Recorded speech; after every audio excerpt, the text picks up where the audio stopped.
Des gens mouraient mystérieusement au village et, après leur enterrement, ils réapparaissaient tous à la ferme de Mamaya, plantant des ignames dans le village d'Omo. Tout le monde connaissait la ferme de Mamaya. Comment aurait-il pu en être autrement? C'était la plus grande ferme jamais vue. Elle s'étendait si loin que, lorsqu'on se tenait à une extrémité, l'autre se perdait à l'horizon. Son champ d'igname était aussi grand que 3 maisons. Ses récoltes étaient toujours parfaites, hautes, saines et abondantes. On venait souvent visiter la ferme. Les voisins admiraient les rangées impeccables d'ignames et de cava. Les commerçants venaient inspecter les récoltes avant d'acheter. Les enfants couraient et jouaient dans les champs. La ferme était célèbre dans tout Omo et au-delà, mais personne n'y voyait jamais d'ouvriers. Maman, qui t'aide à la ferme? Je travaille dur. Je me lève tôt et je me couche tard. Voilà le secret. Les gens regardaient nos mains douces. Des mains qui n'avaient jamais été longtemps abîmées. Des mains sans callosité, sans mort sous les ongles. Ils s'interrogeaient, mais personne ne posait de questions. Après tout, maman était riche. Ce qu'ils ignoraient, c'est que la ferme regorgeait d'ouvriers. Des centaines travaillaient jour et nuit, plantant, désherbant, récoltant. Ils ne s'arrêtaient jamais. Ils ne se reposaient jamais. Ils ne se plaignaient jamais. Mais ces ouvriers étaient invisibles. Enfin, pas invincibles à proprement parler. C'étaient des fantômes. Et seule maman elle pouvait les voir. Chaque matin, maman Ayor se rendait dans la petite pièce à l'anglais de la ferme et fermait la porte à clé. Elle sortait un petit pot en terre cuite caché à l'intérieur, un pot contenant une eau spéciale.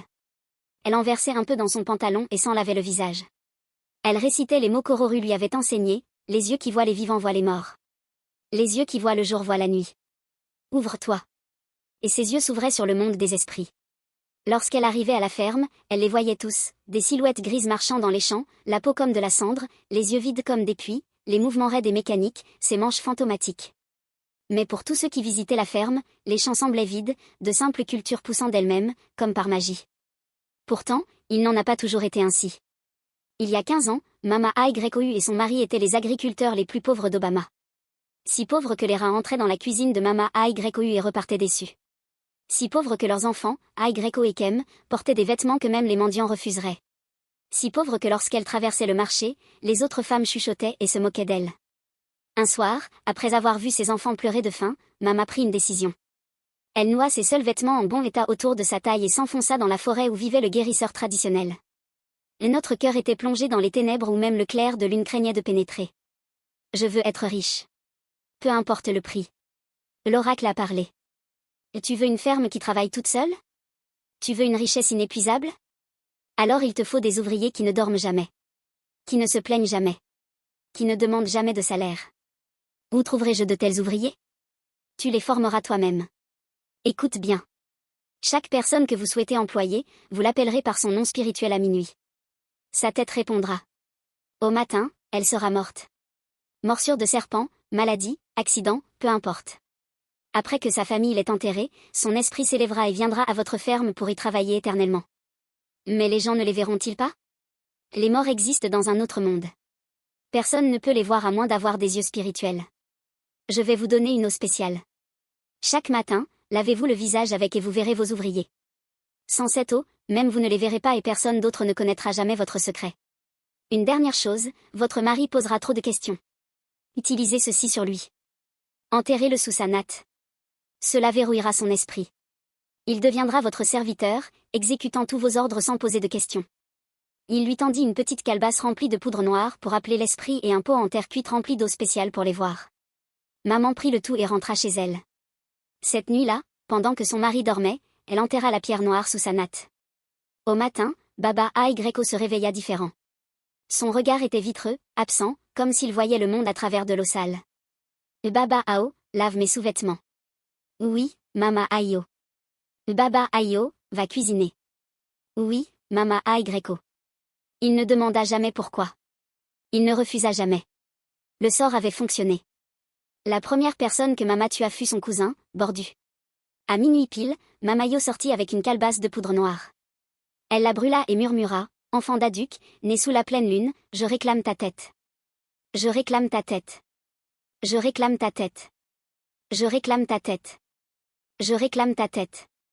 Au loin, Baudin se réveilla brusquement, sentant des mains invisibles lui tirer la poitrine. Elle essaya de crier, mais en vain. Puis elle s'effondra. Au matin, la famille de Baudin la trouva morte. Une morsure de serpent à la cheville, noire et enflée. Le vieux village la pleura. On l'enterra dans les champs et les larmes. 3 jours après l'enterrement, maman se lava le visage avec une eau spéciale. Arrivée à une petite ferme, elle apporta une grande marmite de nourriture préparée par Baba Ayo. Maman posa la marmite et attendit. La terre se mit à bouger. Bune émergea de terre, mais elle n'était plus humaine. Sa peau était grise comme de la vieille cendre. Ses yeux étaient vides. Elle ne parlait pas. Elle se contenta de prendre un trou et de se mettre à marcher. Elle marchait sans s'arrêter, sans transpirer, sans respirer, car elle était morte. Car elle était une esclave fantôme. La ferme de maman commença à prospérer. Au cours des 15 années suivantes, maman Ayo tua des centaines de personnes. Une à une, elle capturait leur nom spirituel à minuit. Une à une, ils mouraient de mort mystérieuse. Une à une, après l'enterrement, ils se relevaient pour arpenter sa ferme. Chaque matin, Baba Ayo, l'esprit obscurci par le sortilège, préparait 3 énormes marmites de nourriture, de quoi nourrir 100 personnes, voire plus. Puis, elle se mit à laver le linge, à frotter ses pieds, à laver toute la vaisselle, à nettoyer toute la cour, tandis que leurs 2 filles, Io et Kem, ne levaient pas le petit doigt. Elles ne cuisinaient jamais, ne nettoyaient jamais, se contentant de regarder leur père marcher comme un esclave. Maman a si bien dressé son mari, disaient les femmes du village, ignorant qu'il était sous l'emprise d'un sort. Chaque matin, maman portait les 3 marmites de nourriture à la ferme. Elle nourrissait le fantôme, les lavant, le visage gris et les yeux vides. Puis elle retournait travailler, planter, récolter, désherber, défricher. La ferme s'agrandissait sans cesse. Les gens venaient la visiter, se promenant entre les rangées interminables de cultures parfaites, émerveillés par l'abondance. Maman Aya interdisait à quiconque d'entrer dans la petite hutte à l'anglais de sa ferme. C'est là qu'elle gardait la jarre en terre cuite d'eau spéciale. C'était son secret le plus précieux. Kemi, maintenant âgée de 16 ans, avait toujours été méfiante. Contrairement à sa sœur, qui profitait de leur richesse sans se poser de questions. Kem remarquait tout.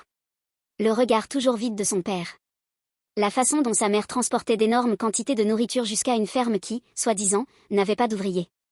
La façon dont les gens mouraient les uns après les autres au village, des morsures de serpents mystérieuses, des maladies soudaines, d'étranges accidents, et cette chaleur étouffante qui emprisonnait les cœurs et interdisait à quiconque d'y pénétrer. Un matin, Kem décida de suivre sa mère. Elle la regarda charger les 3 énormes pots sur sa tête et partir pour la ferme. Puis Kem la suivit, restant à distance, cachée derrière les arbres. Arrivée à la ferme, Mama se dirigea directement vers la petite hutte. Kem se glissa plus près, se réfugiant derrière un buisson près de la fenêtre brûlante. La fenêtre était petite et haute, mais Kem pouvait jeter un coup d'œil à travers une fente dans les planches de bois. Elle se lava pendant que sa mère sortait un pot en terre cuite. Elle se lava pendant qu'elle lui versait de l'eau dans les mains. Elle se lava en se lavant le visage, murmurant des mots étranges. Les yeux qui voient les vivants voient les morts. Les yeux qui voient le jour voient la nuit. Ouvrez. C'est l'heure de crier. Salut les chéris. Aujourd'hui, un grand merci à Victoria du Nigeria, Amara Ahmed de Lagos, Tamil Lua du Nigeria, Awa du Ghana, Portadiste London et Eve d'Ouganda. Je vous vois. Je vous apprécie à 100%. Si vous souhaitez apparaître dans ma prochaine vidéo, laissez votre pseudo et votre lieu de résidence dans les commentaires, surtout sur YouTube. Je vous embrasse tous. Maman Ayor quitta ensuite la hutte, cachant soigneusement les pots en terre cuite dans un coin avant de fermer la porte à clé. Kem attendit que sa mère s'enfonce dans la ferme avec les pots. Puis Ké courut vers le chaudron. Son cœur battait la chamade. La porte était verrouillée, mais le chaudron était vieux. Une des planches de bois au fond était descellée. Kem la tira et se faufila à l'intérieur. Elle y trouva le pot en terre cuite. Il avait l'air ordinaire, un simple petit pot rempli d'eau. Mais quelque chose clochait. L'eau était trop calme, trop sombre, comme si elle contenait autre chose. Kimi entendit la voix de sa mère au loin, qui parlait à quelqu'un. Mais à qui? La ferme était censée être vide. Kem prit une décision. Elle se versa de l'eau dans les mains tremblantes et se lava le visage, murmurant les mots qu'elle avait entendus de sa mère. Les yeux qui voient les vivants voient les morts. Les yeux qui voient le jour voient la nuit. Ouvrez. Au début, rien ne se passa. Puis le monde bascula. Chemi sortit en trombe de la hutte et contempla la ferme. Son sang se glaça. La ferme était pleine de monde, des gens gris, des dizaines d'entre eux arpentant les champs d'un mouvement mécanique, comme Jackie. Qui les reconnut. Oncle Tindy, le frère de son père, mort 3 ans plus tôt d'une maladie mystérieuse. Il était là, en train de planter des agneaux. Baudu, la cousine de maman, décédée d'une morsure de steak 10 ans plus tôt. Elle était là, en train de récolter le cava. Plus de 100 chèvres. Tous ceux qui étaient morts mystérieusement ces 15 dernières années. Tous travaillaient à la ferme de Mamayo. Et Mamayo était là, parmi eux, déposant des bols de nourriture, leur parlant comme une maîtresse à ses esclaves. Bonne marche aujourd'hui. Une grosse récolte arrive. Le fantôme hocha la tête, le visage vide, et continua son chemin. Kevin porta instinctivement la main à sa bouche pour étouffer son cri. Elle trébucha en arrière, se retourna et courut.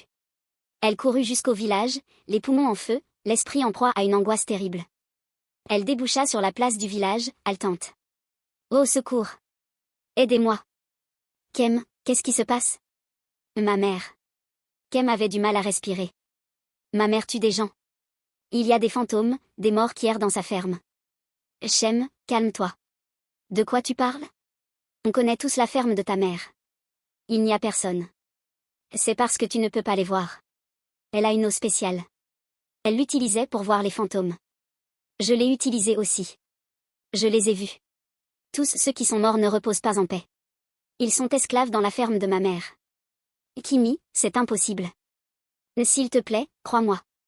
Viens à la ferme. Je te montrerai et tu verras tout. Montrez-nous.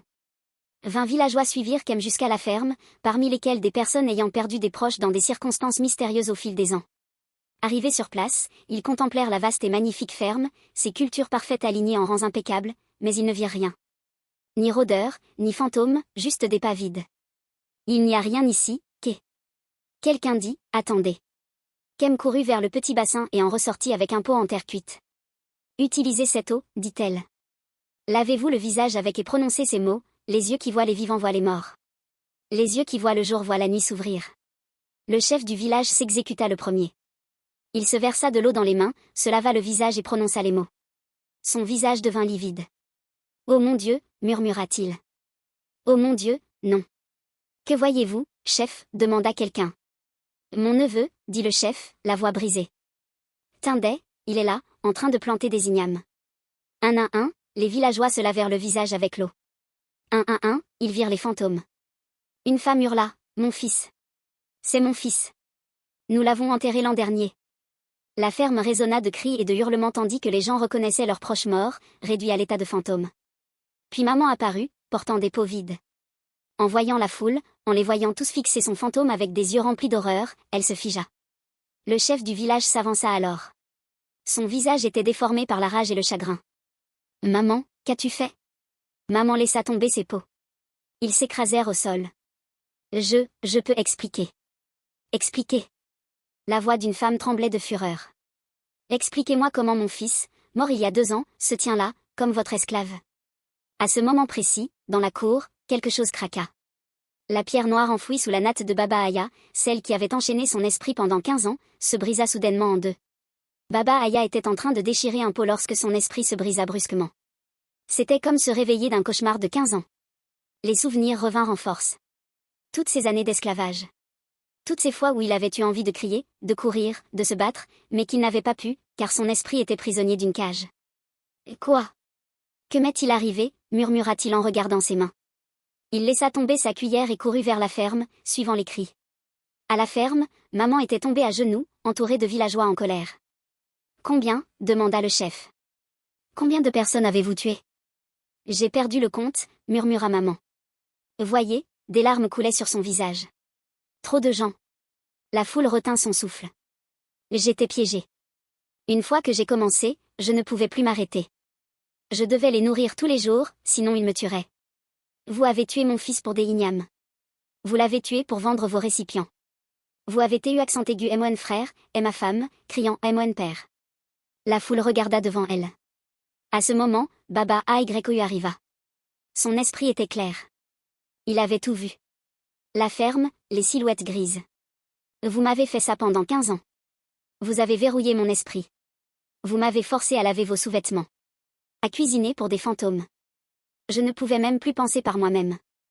Je suis désolée. Tellement désolée. Puis elle se mit à hurler. Pas un cri ordinaire. Un cri venu du plus profond de son âme, là où vivaient 15 années de meurtre et de culpabilité. Elle se prit la tête entre les mains et hurla encore. Son esprit se brisait. Le poids des mers. Elle tomba à terre, riant et pleurant à la fois. Elle parlait à des gens qui n'étaient pas là. L'enfant, je suis désolée. Oncle Tinde, pardonnez-moi. Ne me regardez pas comme ça. Elle était devenue folle. À cet instant précis, les fantômes s'arrêtèrent. Ils se tournèrent tous vers la foule des vivants qui pouvaient enfin les voir. Et un à un, ils commencèrent à s'estomper comme la brume matinale dissipée par le soleil. Ils disparurent. Enfin libérés de leur esclavage. Alors que le dernier fantôme s'évanouissait, le sol se mit à trembler. Les gens s'enfuirent de la ferme tandis qu'un grondement terrible emplissait l'air. Le hangar où Mamayo entreposait ses récoltes commença à fumer. Puis des flammes froides jaillirent. Des flammes spirituelles qui brûlaient sans chaleur. En quelques minutes, tout fut consumé. Chaque igname, chaque sac de maïs, chaque botte de kava se transforma en cendres grises et fut emportée par le vent. Puis les flammes se propagèrent à la ferme elle-même. Les ignames en terre se ratatinèrent et noircirent. Le kava pourrit instantanément. Le maïs s'effondra en poussière. La terre fertile devint verte et morte. 15 années de richesse maudite disparurent en 15 minutes. Lorsque les flammes s'éteignirent, il ne restait que des cendres et une femme devenue folle. Le village se chargea d'Oru le jour même.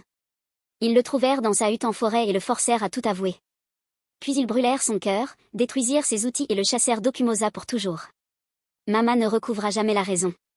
Elle s'asseyait dans la cour, parlant à un fantôme qu'elle seule pouvait voir, pleurant, riant et s'excusant dans le vide. Kei et Avant dirent tout ce qui restait et donnèrent l'argent aux familles de la mère. Ce n'était pas suffisant. Ce ne le serait jamais. 3 ans plus tard, Mamayo mourut paisiblement dans son sommeil. On l'enterra loin des personnes qu'elle avait tuées.